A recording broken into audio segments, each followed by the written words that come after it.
Bonjour, j'ai trouvé des trucs chouettos.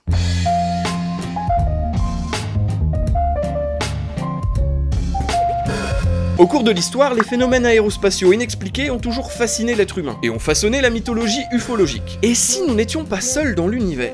Et si ces extraterrestres voulaient simplement communiquer? Même si ça implique de venir la nuit dans les champs pour plier des plants de maïs. À l'heure d'internet, de la 4G, des réseaux sociaux, où le monde entier est connecté H24, des mecs qui ont la technologie pour parcourir des dizaines, voire des centaines d'années-lumière, et ils ont trouvé que ça! Genre au briefing avant de partir, le chef il leur a demandé ce qu'ils avaient trouvé pour communiquer, et là t'as sûrement Jean-Mi pour faire marrer les collègues, qui a balancé... Écoutez bien, on va plier du maïs. Bah non, Jean-Mi, bah non. Nous, on n'a rien bité, hein. Rien du tout. Erreur de communication, mais interstellaire. Bah oui, du coup, interstellaire. Bref, nous sommes en janvier 2017, dans l'état de Washington, où une jeune photographe américaine, Kaylin Messer, très certainement en train de travailler à son domicile, fait une découverte stupéfiante.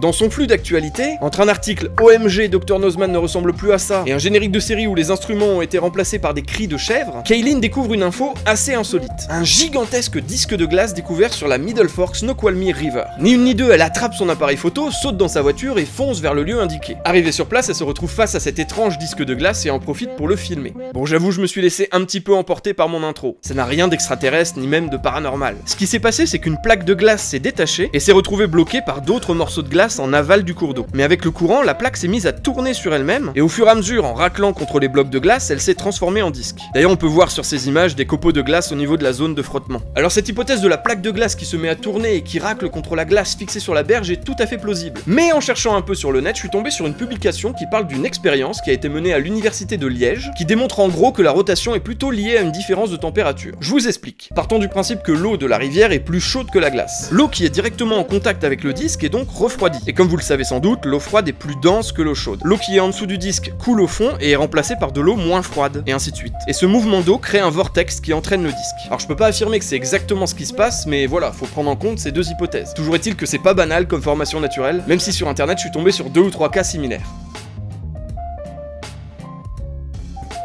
Ça fait maintenant quelques années qu'on entend parler de recyclage atypique de bâtiments anciens. Par exemple, l'ancienne piscine de Roubaix, construite entre 1927 et 1932, est aujourd'hui reconvertie en musée. On peut aussi citer la gare Saint-Sauveur à Lille, ancienne gare de marchandises qui était reliée à Paris-Nord de 1865 à 2003, et qui est depuis 2009 utilisée comme espace d'exposition. Et parmi ces bâtiments, les églises sont particulièrement touchées par ces reconversions, et certaines sont vraiment étonnantes. Par exemple, en se baladant à La Haye aux Pays-Bas, on peut tomber sur une église qui paraît tout à fait anodine de l'extérieur, mais qui renferme en réalité un club de trampoline, le Planet Jump. Dans un style plus classique, toujours aux Pays-Bas, à Maastricht, l'église des Dominicains abrite maintenant une librairie. Mais la plus étonnante de toutes est sans doute la Iglesiasquet de Santa Barbara de Colugno, construite en Espagne pendant la Première Guerre mondiale et abandonnée après la guerre civile espagnole en 1939. Elle avait été construite pour offrir un lieu de culte aux ouvriers d'une usine de munitions. De nos jours, l'usine de munitions a été détruite, pas les poissons, hein, bah non. Et l'église est maintenant complètement paumée au beau milieu d'une zone industrielle et a l'air d'être le seul vestige du passé. En 2007, Ernesto Fernandez achète l'église abandonnée dans l'idée de monter une entreprise.